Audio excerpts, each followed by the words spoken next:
Still, it drives me nuts that we're doing what we're doing because it does open up a little bit of a hole on the cybersecurity side, but it's hugely, hugely important. And honestly, from a business standpoint, of any size, it's getting more and more important. Some of the whys of why use social media. It's your brand awareness. More than 2/3 of our country are active on social media right now. It gives you an outlet for telling your story. Through pictures, videos, words. We do a lot of storytelling out on our Facebook page, on our page, on YouTube.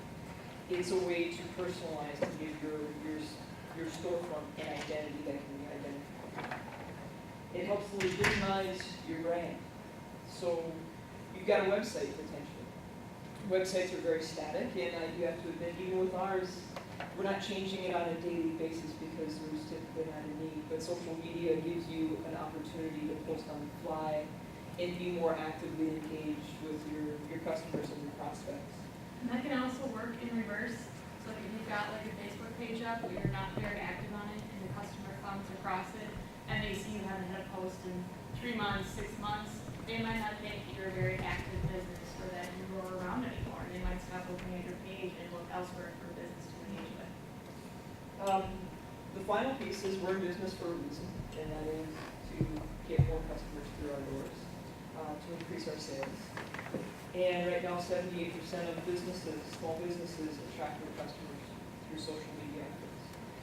The other piece with that is you also look at how social media connects with website and with other options.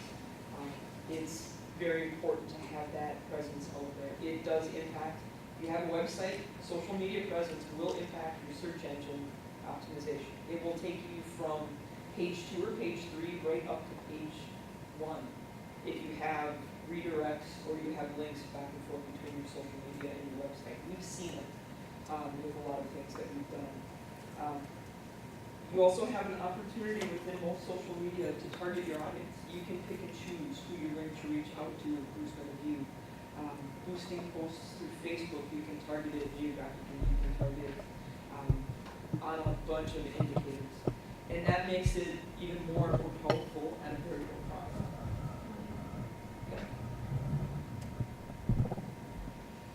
So the other reason why is customer service.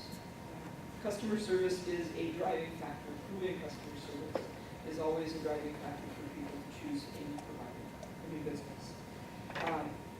If you're responsive to needs, and you can tell a lot of that based on the comments of what you're seeing out in social media, if you're responsive, the increased customer loyalty will be.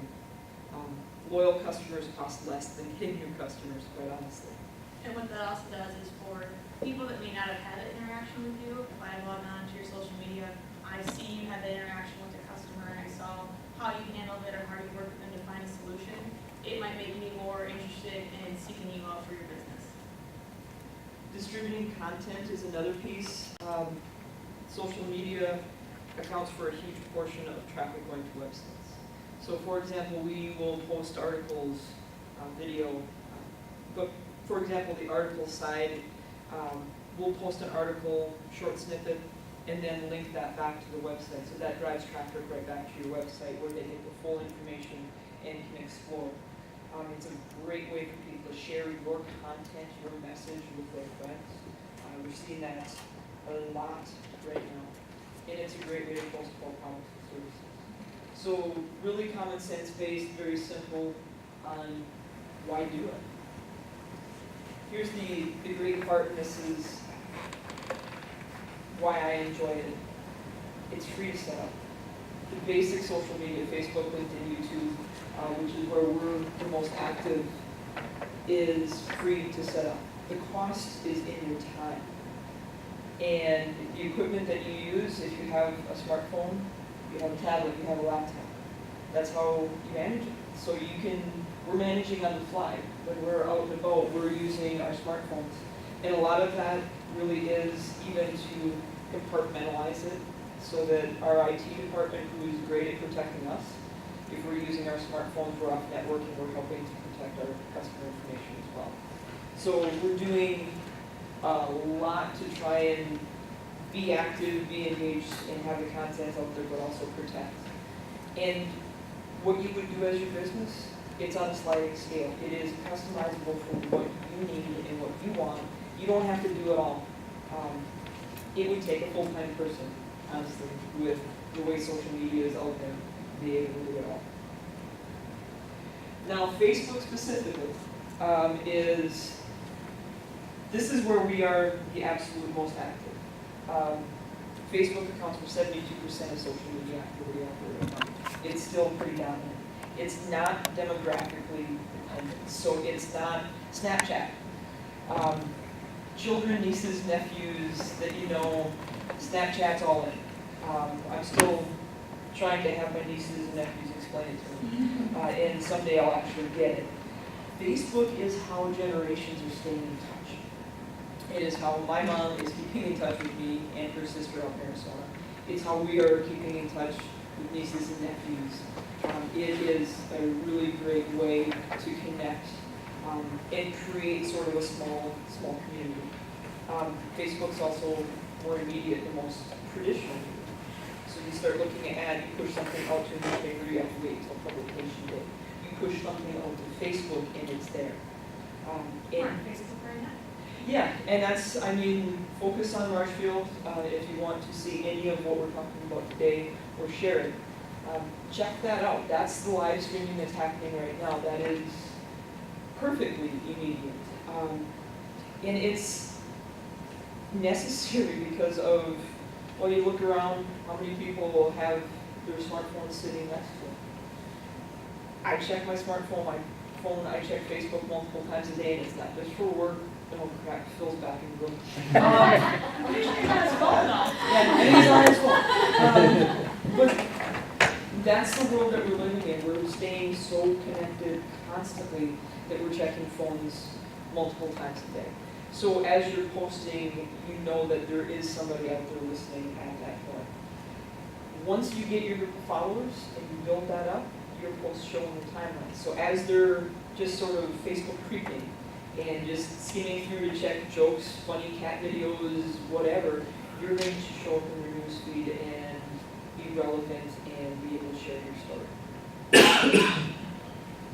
This is one of the pieces on Facebook. We do create conversations and we do encourage our customers who follow us to actually post some pictures of events and reach out to us. So it's a conversation, it's not just pushing things out. So how many of you have Facebook pages for your business? Ooh, nice. Alright, so that's great. So I'll run through some of this probably pretty quickly, but hit on a few things that maybe you should look at if you haven't done so with your page already. So the biggest thing is having a page for your business and not setting it up as a personal profile. So the reason for that is like you can have fans on your business page versus making them your friend. You want to get more fans, people that can like your page and share your information. You can also do ads, custom tabs, run contests, things like that for the page which you cannot do with a profile. One thing you may want to look at is if there is an unmanaged page for your business. If someone was at your location and they wanted to go on Facebook and check into your location and you didn't have a page yet, Facebook creates a page for you basically. And there's kind of nothing on it, just kind of says there's been check-ins and things. So you might want to look at that on Facebook to see if you have any unmanaged pages. You can either claim that page or you can merge it with your current page. And that way when people want to check in, they're checking in and they're finding your business page which you're actively managing. The next thing when you set it up is choosing a category and page name that is relevant to your business and accurately describes who you are. You know, don't make it a nickname or something that's hard to decipher. You want it to be pretty clear for people that when they find you, they know what you're doing. The About section, writing a short description on your Facebook business account, and basically telling them what you do, products you offer, services that you offer. And what's really important about this is that Google will search through those About sections for keywords, and that'll also help your ranking on Google searches. The last little bit there is picking a vanity URL. So you can create kind of like a little short nickname username. And what's great about this is if you are trying to get people to come to your page and want them to find you, what you can do is you can do like facebook.com/ your specific URL name. And so it makes it shorter than like this, I think it's like a 16 character like letters and like little numbers and stuff that run out, that is usually the URL that they have to get to. If you give yourself that little nickname, that's what you can use as kind of a shortcut to get there. The last couple of things that I think are really important for setting up your page, making sure you've got a good cover photo and your profile photo. My recommendation for the profile photo is using your business logo. Making sure it's a nice clear picture of it, so when people are looking at it either on their computer, mobile device, smartphones, they can see it really easily and they can identify that. And again, it's creating awareness about your brand and using your logo for that reason. For the cover photo, find something that's one of your products or one of your services that you provide. If you don't have access to Photoshop, there are programs online like Canva.com where you can create kind of like nice graphics and stuff for these cover photos without having to invest in the costs of something like Photoshop. All right, so next big thing is the content about what you are going to post about. So posts between 100 and 250 characters get 60% more likes, comments, and shares. This is specific to Facebook. So basically keeping it kind of short and sweet. People like that. They don't want to have a whole paragraph they have to read. They kind of want to feel like as they're skimming through their news feed, kind of see what you're saying and get the gist of it and then interact with you about that. Photo albums, pictures, and videos get more engagement. Photo albums 180% more, pictures 120% more, and videos 100% more engagement. So those are important things. So not just having words, making it something, a visual interaction with people. Another thing to look at is getting optimized. So looking at the page insights on Facebook can really help you hone in on the best way to interact with your followers. So what is their demographic? What time of the day are you interacting with your site the most? And then planning and scheduling your posts to occur at those times. You guys all got a handout as a little cheat sheet about best times to post. And the recommendation for Facebook is the very last thing is from like 1 to 3 o'clock in the afternoon. However, for the bank, we look at our insights, and our best posting times are 9 a.m., noon, and 8 p.m. This is the time that people are most interactive with our posts. So we post at those particular times instead. But the 1 to 3 range is a nice kind of like starting point to kind of feel out your crowd. Then you look at the insights and you can hone them in from there. Big thing with content is the 80-20 rule. So most of the time you think you probably want to talk about selling your products, selling your services, but really that should only be 20% of the time. The other 80 should be looking to entertain, engage with them, tell them more about your brand, and kind of telling a story through something that's more personable than your products and services. If you are struggling to find content ideas, so you can do a contest, you can share your favorite resource, you can do helpful tips, products, do a caption contest like with a photo, how-to tips about your business, or in reverse, ask your customers to provide how-to tips that they would recommend, get them to interact and give you content instead. Inspirational quotes, questions, ask them how they like certain products. Events, if you have any events that you host, share them on your Facebook pages, and then people can share those with other people and get the word out much quicker. You can do a poll, a pop quiz, sharing quality photos, either your photos or asking again like for a contest and having them submit milestones. We just had our groundbreaking, and that was one of the big things that we wanted to push on our social media, so that's what we did. That's something we wanted to share that was important to us. Special offers or discounts, coupons, videos, behind-the-scenes shots. Big thing that's great about social media is kind of like a raw footage deal, especially with Facebook Live now. Showing kind of like who you are without, being too, gussy up about things. A fill in the blank contest. Maybe something like, where did you, travel to on vacation, or your favorite place to travel on vacation, and fill in the blank after that. Trying to get feedback about, your customers and how best to interact with them. Big tips on posting. First few words should be attention grabbing. If the sentence starts off with, we are hosting our groundbreaking on September 11th. Like, the first few words are not very exciting. If you say like, mark your calendars or save the date, like those kind of few words kind of grab your attention a little bit better, and people are more likely to read the rest of your post. Being consistent. So basically with the voice of your brand, if you're gonna be more corporate or if you want to be more friendly, and however you decide that fits best for your business, just stay consistent in that language throughout your post. People will recognize that if it seems fake or it doesn't seem like it's very consistent. Respond to all comments. I've talked about this before, so the good, the bad, the ugly. If they're excited about what you're doing, if you have a complaint about what you're doing, use that as an opportunity to address that issue, or just engage with them or share that the good news they have to share.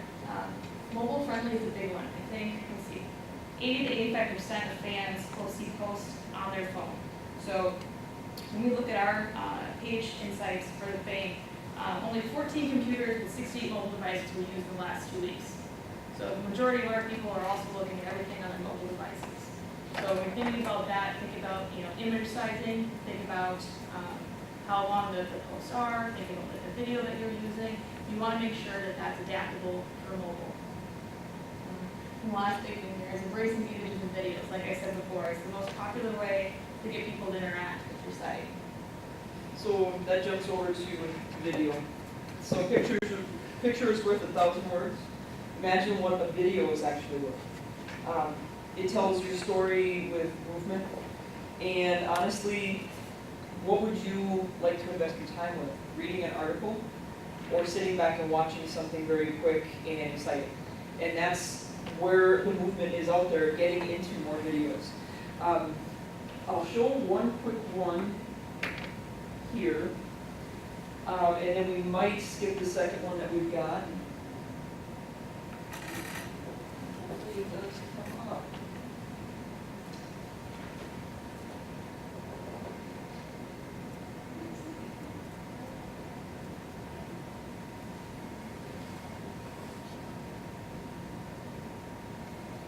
Apparently I'm using too much bandwidth on that one.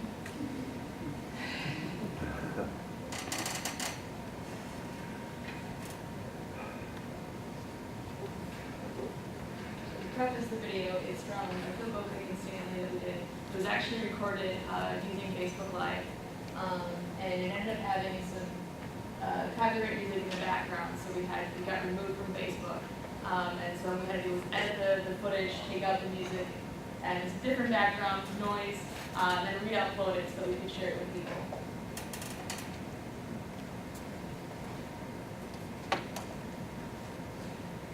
We have the sound stripped out. So this is one of those very impromptu things, and this makes it, as much as you like to see very super polished videos out there, this is personal.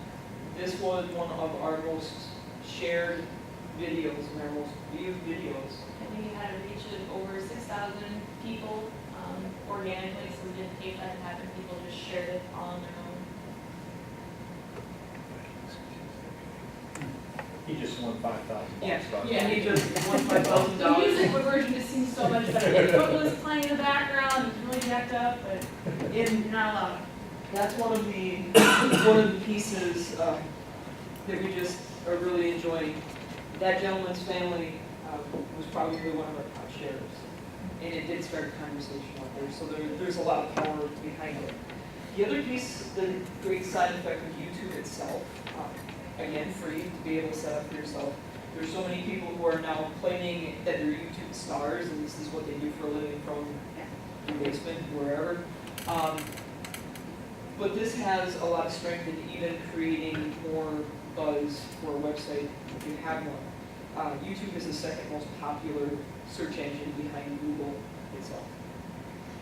And Google owns YouTube. So any connections that you have out there between your website and then YouTube and Facebook, all of these things just build that connectivity with your customer and build that power for searching. YouTube is great for how-to videos. It is great for creating a little extra fun.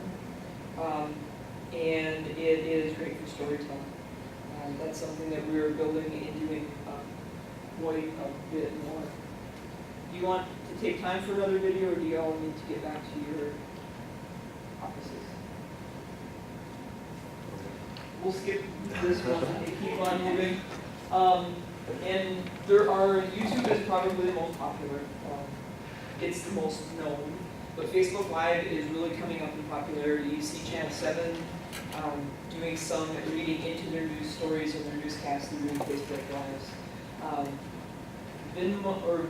Vimeo, Vine, Instagram, there's all these other different avenues that you can go out there and do video on mobile devices and all over the internet. So you're not limited to just one. And again, it's a great free way to get your message out and produce video. This is one of those things, what Jess mentioned with our field goal kick video, you do have to be conscious of the rules of the game with these different providers. YouTube, you can use music in your videos as long as your video is in parody. We've got one with the song School's Out, and because it was a parody, we were able to use that music even though it's copyrighted music out there. For the field goal kick, and that's the interesting thing about how powerful these programs are, they knew very quickly It was that within minutes of this like posting like live on Facebook. I got an alert saying your video has been removed because of copyright infringement. And I was like, what? No, like I didn't remember hearing music. I was like, okay. And it pays to do just a little bit of research on each of the platforms to see what their rules are for these type of things. And they'll typically do the warning shot. It's not like they're going to take down your entire Facebook page or delete your YouTube channel. They'll slap your hand before they do anything major. But it pays to do that little extra research and prepare yourself and put a video out on the internet. So a big thing that helps with small businesses is the maintaining and management. So dedicating time to manage your social media accounts, engaging with your fans, and a big way to help with this is scheduling and publishing tools. And I'll get through this part fairly quick for you guys. The one that we are looking at is Agora Pulse. You can publish and schedule posts to multiple platforms at one time. You can optimize within that one time you're setting up for your content. You can optimize for each different platform. So I put the content and I want to go for Facebook. On the next little tab, I can optimize that for Twitter or for LinkedIn. Shorten it up, add a hashtag if I want to, but it'll only show up on the Twitter one that I'm posting. You can engage with your audience inside one inbox. So instead of logging into Twitter, Facebook, then LinkedIn, or whatever other accounts you may have, this takes all that information and puts it into one inbox. So you can go right through, line for line, like people's comments, reply back to them, answer their questions, anything like that. Agora Pulse also allows you to use different Facebook apps for running contests, like a photo contest or a comment contest, and it will take any results you get from people providing their feedback, and it will give you a report so you can find your winner really easily instead of sifting through all the comments yourself. So you ask a pop quiz type question, and they all comment back in, and you've got 100 different responses. Agora Pulse will create a report for you telling you who had the correct answer and who answered first. And again, for everything that you do within Agora Pulse, it'll create reports, so your demographic reports, the best kind of post reports, and it'll do that for all the different platforms that you enter in through Agora Pulse. Other tools, earlier I mentioned Canva, nice graphic design tool. There's also Landscape. What Landscape does is it can take any of your images and crop them out for the different sizes that you need for social media platforms. So like Twitter has different sizes, Facebook has different sizes. Those are also included on that cheat sheet that you guys received. That way it's optimized for those particular platforms, and so when people see them, they're not cut off funny, they're not blurry, they're at the right size for having a better engagement with your customers. That was social media speed stuff. So hopefully you still got a lot out of it, there's a lot to get through, but Any questions on that? Just one comment I'll make. Since we started doing this live broadcast, we've had over 150 people join the conversation. So to give you an idea, if we had 150 people in this room, how full it would be. that's So awesome. it's kind of cool in that aspect. Thank you. Yeah, my final note about social media is that it's constantly changing. Facebook keeps changing their algorithms for how it allows things, searches for things, which things to get, boosted more in their people's news feeds. So it's something that you kind of have to take a little bit independent research on. One of my favorite places to actually look at Pinterest. They have a lot of cool infographics that allow you to kind of give you like what that cheat sheet does. Really simple, like this is what the platform is, this is what you need, this is what the post, here's some suggestions, things like that. And one final note, I know enough to be dangerous, which is why we brought Jess on to the team here. she knows a lot more. And bring in Brandon and all of the connections within the community. There are more resources in this community as businesses, talking with the chamber, working with many other groups, many other companies, talk to a lot of people, and you'll find that there's experts out there all over the place. And even if it's sitting down and saying, what are you doing, and brainstorming an expert idea, everybody's willing to help. Even if it's competing businesses, we talk to a lot of banks just to see how things are going for other banks. I encourage that because it makes everybody's expertise a whole lot stronger. And even doing the networking, this gave us great exposure for what we've got going with the Facebook live video right now. Use that to your advantage. It's going to strengthen your business, and that's what we hope, to bring to the table by hosting something like this. So thank you very much for taking the time. We hope it was worthwhile, and we'll keep you posted if we do some more of these in the future. Good deal. Thanks. Thanks, guys.